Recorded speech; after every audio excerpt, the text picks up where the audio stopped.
Hi అండి, నమస్తే. Welcome back to tasty spoon. ఈరోజు మన రెసిపీ ఇడ్లీలోకి చాలా సింపుల్గా, అలాగే కొబ్బరి యూస్ చేయకుండా ఆనియన్స్ తోటి టేస్టీగా చట్నీని ఎలా ప్రిపేర్ చేసుకోవాలో చూపిస్తాను.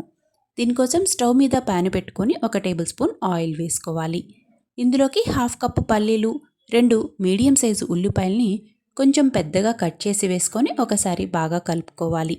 అలాగే మీ కారానికి తగినట్లుగా 5-6 పచ్చిమిర్చిని మధ్యలోకి కట్ చేసి వేసుకొని ఉల్లిపాయలు అలాగే పల్లీలు కూడా బాగా ఫ్రై చేసుకోవాలి.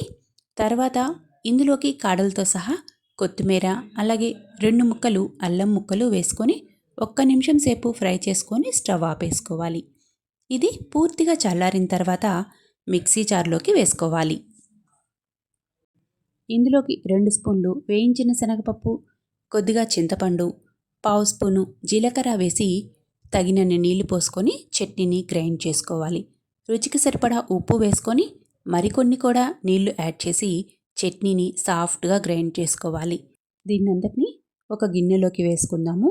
అలాగే మిక్సీ జార్లో కొన్ని నీళ్లు కూడా పోసుకొని చట్నీలో యాడ్ చేసుకోండి. ఇడ్లీలోకి చట్నీ గట్టిగా కాకుండా కొంచెం లూజ్గా ఉంటేనే ఇడ్లీ టేస్టీగా ఉంటుంది మనం చట్నీతో తినడానికి. దీనికి తాలింపు వేసుకుందాం.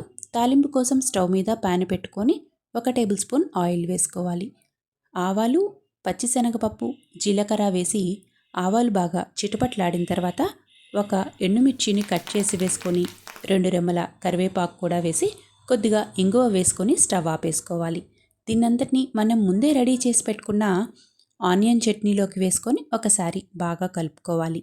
అంతే అండి, ఎంతో రుచిగా అలాగే సింపుల్గా ప్రిపేర్ చేసుకునే ఇడ్లీ చట్నీ రెడీ అయిపోయింది. మీరు కూడా ఒక్కసారి ట్రై చేసి ఎలా వచ్చిందో కామెంట్ చేయండి. అలాగే రెసిపీ నచ్చితే తప్పకుండా లైక్ చేయండి.